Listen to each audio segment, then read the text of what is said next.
Ryan and I am the literacy leader here at Holy Trinity. I'm also the prep teacher, teaching in Prep White.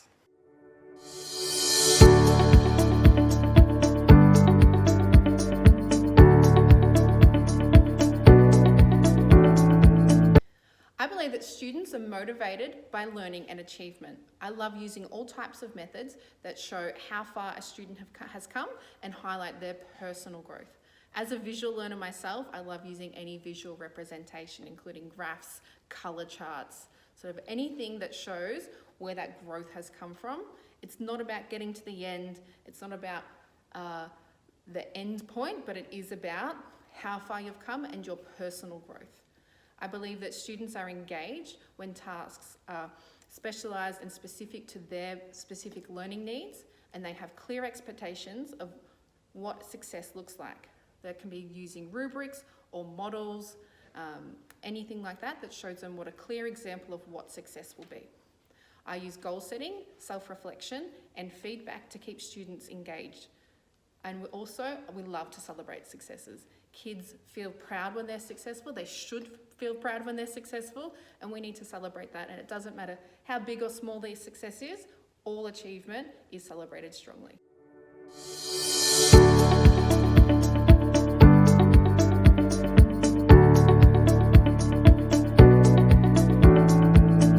So literacy is more than just the ability to read and write, it's the ability to construct comprehension and to communicate with others.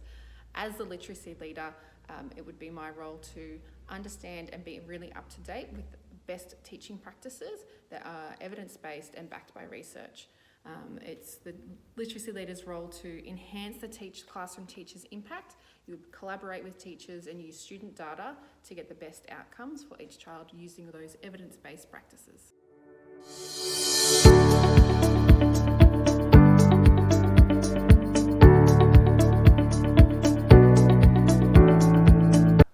In an early childhood setting, there is often a lot of modelled work, and that is where the teacher shows the students what to do, and that is often done with a narration of what's going on in their head as well. So you'll often see teachers reading, and it may be a big book, a picture storybook, or a text read from the day before, a follow-along text.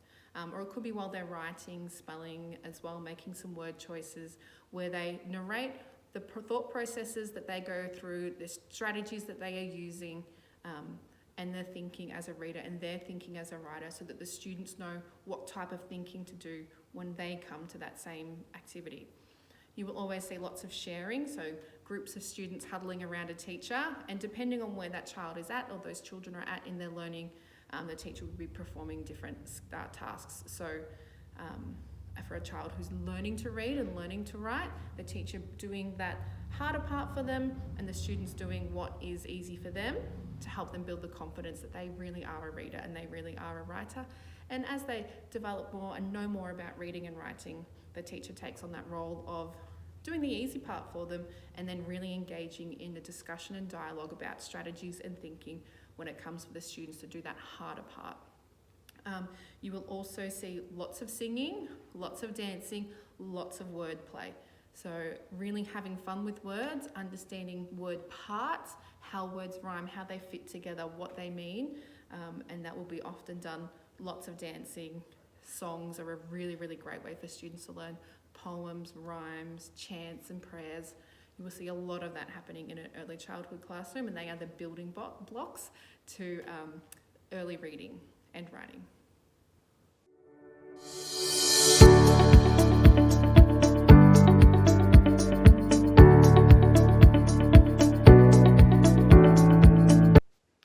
I would differentiate using picture storybooks. There are so many really meaty quality literature that can be unpacked across many levels. Really great picture storybooks dive really deeply into complex themes and concepts that can be understood by a range of levels with the support of the illustrations. Sometimes illustrations can actually tell a completely different story to the text. So all types of readers can engage in a really quality picture storybook. And I would differentiate by asking for comprehension across different levels, from simple find the answer to more complex questions like analysing the character's motivation or personality based on their actions in the story.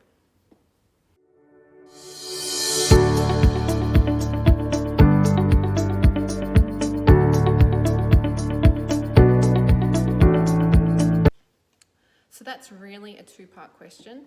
Early childhood is about our early literacy skills, being able to read, being able to write, being able to spell, and to enjoy doing all of those things. But above that, early childhood is about building a learner who believes they are a reader, who believes they are a writer, who enjoys learning, who takes risks when they come across something new, who persists when something is tough or they don't get it the first time or the 20th time, who not only bounces back when they make a mistake, but also uses that mistake for their further learning. So if literacy was our vehicle, learning is our journey, and that's how we build lifelong learners.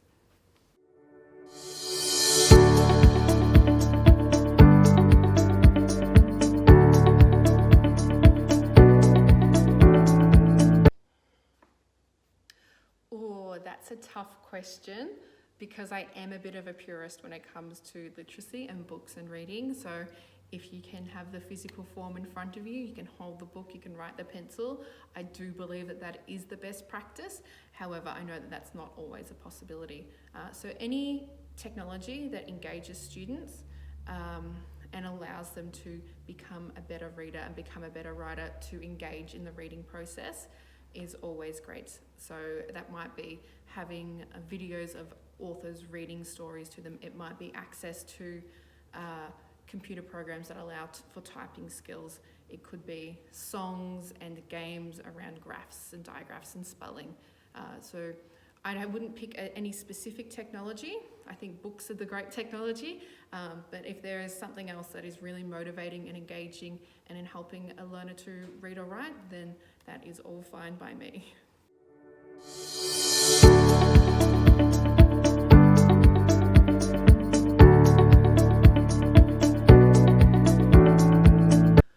What is my favourite part of Book Week? That's a challenge.